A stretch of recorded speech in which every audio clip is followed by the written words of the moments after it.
especially in our cultures, in brown culture, you're never taught to actually do that. What you're taught is, from a very young age, at least what I was privy to was, she got 100 out of 100 for her exam.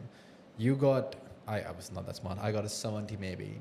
Why couldn't you get that 100? So you're raised in that competitive environment. It doesn't matter how well outside of that mark you might be doing in life and how terrible they might be doing in life. The only thing that mattered at that moment and what you're taught that matters and you're rewarded for that matters is that 100. Why didn't you get that? So I think that is a lifestyle we bring into the workplace as well. So I don't think, at least as far as I would know, I don't think that's ever explained or emphasized that, yes, you should be grateful for the things you have. It is just that, so now you have a car. Sorry, first you don't have a car. Get a car. Once you get that car, get the better car. Once you get that car, get a house. Once you have that house, get the better house. Then your kids. What school? Not the bad school, not the good school, but the best school. It's always an extreme, as opposed to you ever being taught, all right, just I understand that you have goals, but you also have something right now. You do have a roof over your head. You do have good food in front of you. Why not just be happy and grateful for that? How important is something like gratitude or even meditation for that aspect? How important do you feel that is for heart health and overall health of the body? Yeah, so I think that you came to a very interesting area, the meditation. Yeah. So meditation, a lot of people think that it's a religious thing. Okay. Yes. It's not a religious thing. You train your mind to focus. End of the day, so if you could focus, it's very useful in day-to-day life. Right. You train your mind to focus. It's laser-like focus. I mean, don't you think that in day-to-day life you could focus, even when I talk to you and when you have a conversation with anyone? So if you could focus and to the other person, so of course you can make connections. Right. You can make a deal. You can make a business. You can do anything. The communication-wise, that's the best. And also, when you get a clear mind, you should be able to handle the day-to-day things very well with confidence. Right. So you train your mind so to do things very clearly and very well focused. So that's the advantage of doing meditation. So, and also you control your mind. If you can control your mind, it's unbelievable benefits. Mm-hmm. The temptation and whatnot, even for when you come to food, you can control. Right. I mean, it's sugar, right, fat, yeah, and the processed food. I mean, you should be able to control your temptations. So when you do regular meditation, because you could control your mind. So that's very, very important. Right. So even if you see all these greatest people who walk on earth long before us, last 5,000 years, all the sages in East and even in the West, I mean, they did meditation. Right. So they achieved these dizzy heights by doing that mainly. Because they could do what they did very well focused. Right. So whether anything, any industry, any job you do, anything, you could do it very well. And you looked after your health very well because you have the mind-body connection. Mm-hmm. So if you can control your mind and body connections, you can live a very healthy life. Yeah. So a lot of people don't understand it, the controlling your own mind. So you can achieve that by doing meditation. Meditation means you don't need to go to a monastery or temple or church or whatever. So you can do it as soon as you wake up in the morning, at least 5 minutes. Right. 5 minutes a day. You start with maximum, you can go up to about 30 minutes. If you can do it and you get a better sleep, better mental status, better clear mind, and you can plan your day, you can control yourself, your emotion, the gratitude, all good habits will come in. So if you start doing meditation, and the cardiovascular benefit, the heart benefits immense. Your pulse rate will go down, your pressure will go down, and the bad stress hormone will be reduced. So end of the day, stress hormone like cortisol levels will go down. So So to see the benefits, it's Yeah. like a chain reaction. Right. So it's unbelievable benefits you get by doing regular meditations. It's a lot of people think that is something religious. It's Right. not religious. Just you are train your mind.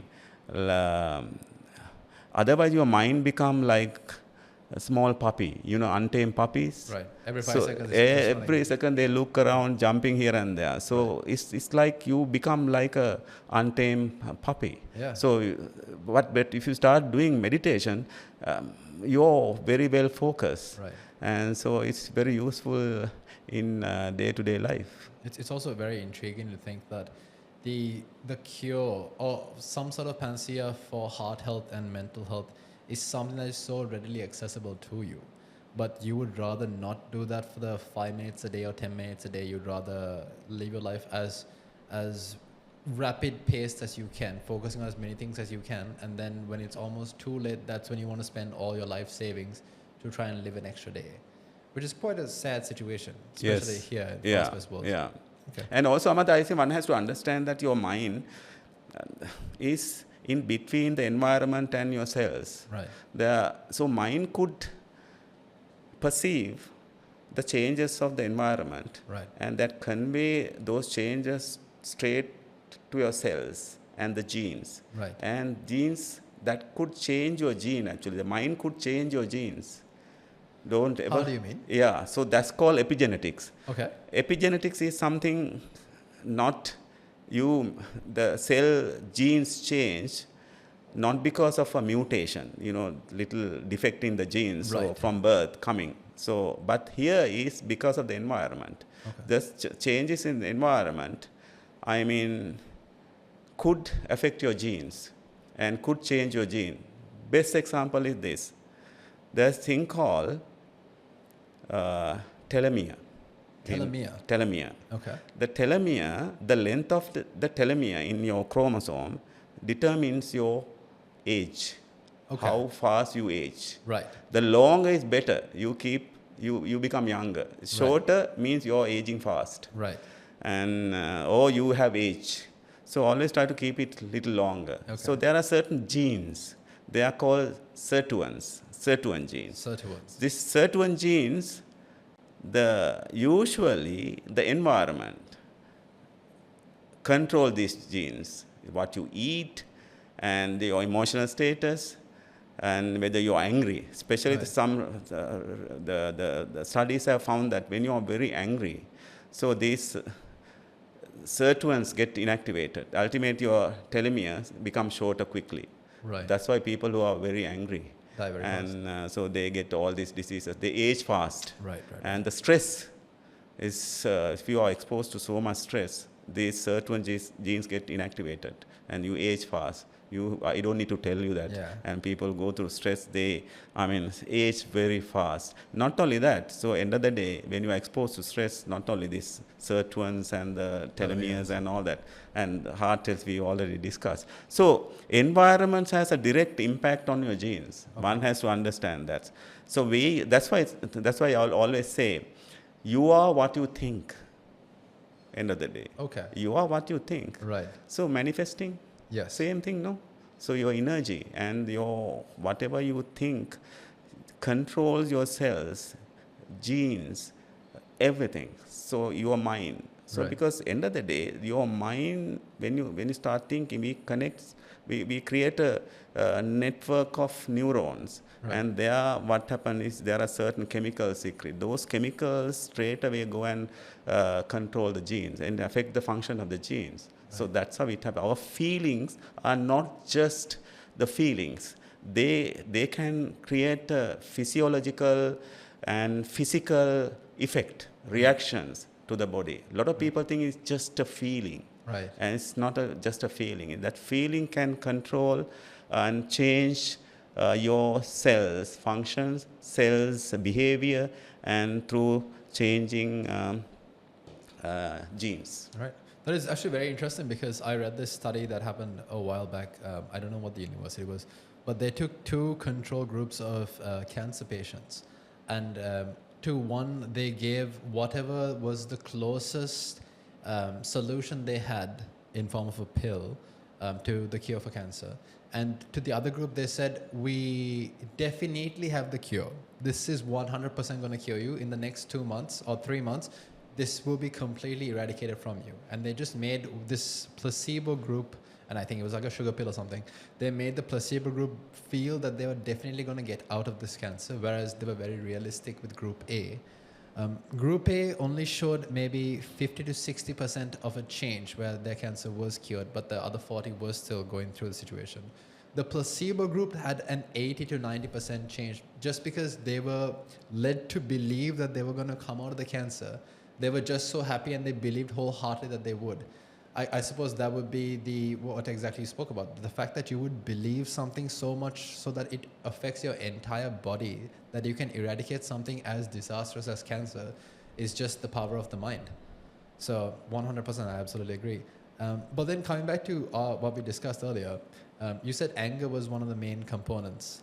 And I also know for a fact that guys tend to get a lot more angry than girls would tend to get a lot more angry.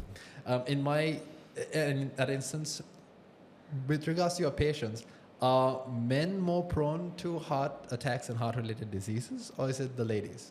If you draw a clear line between the two. I, of course, as far as I am concerned, I don't think differently, men and women. Okay. But answer to your question, I think ladies are lucky, women are lucky. Because? I must say, they are protected from their hormonal system, estrogen. Right. So men are more vulnerable than women for heart attacks. Okay. So because they don't have much protection from their the body itself. Right. So on the other hand, women till they reach their menopause, so they are protected to a certain extent. Right. I don't think females should not take this for granted because to a certain extent, estrogens, the hormone women got, is a blessing for them. Right. So it can give some kind of protective effect for the heart health. Right. So then testosterone would be Testosterone, unfortunately, not. All right. Yeah, for men. Which is why you get a lot of bodybuilders who take too much test dropping dead at the age of 36 because their heart got enlarged. Is it related to that, or how does the whole testosterone thing come into play? Yeah, testosterone, of course, affecting for the build and so your masculinity and the overall health. Right. But I don't think it's directly related to heart health as such. It is very important hormone for overall growth. Right. And especially for men. So there are sexual characteristics, and there are the muscular build,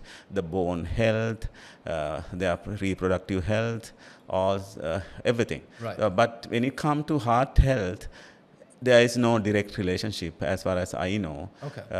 But when it comes to estrogens, of course, there is a direct relationship with the heart health for the women. Okay. So it's not that testosterone particularly is a dangerous thing. It's just that ladies are lucky that they have estrogen. Okay. Doctor, I also heard you talk about this 48 syndrome. What exactly is the 48 syndrome, and how does that play in here?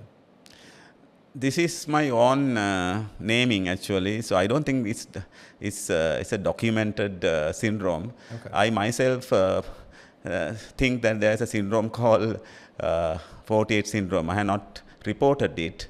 I'm planning to do it, actually. So when women reach the age of 48, right, especially Sri Lankan, so they get these hormonal deficiencies. Okay. And just before your menopause, or at the verge of a menopause, at the age of 48, not even 49, not even 47, exactly at the 48, majority of women, they have this perimenopausal issues. Okay. So like when it comes to heart, and they are more vulnerable for high blood pressure. They are more vulnerable for diabetes. They are more vulnerable for emotional outburst and emotional stress causing heart issues. Right. So they gain weight. They start gaining weight. Because of that, they feel they are very inactive. They start feeling they are very breathless. They can't do anything. that they did before. So a lot of issues come in that time. It's specifically 48. Specifically, majority of people 48. Okay.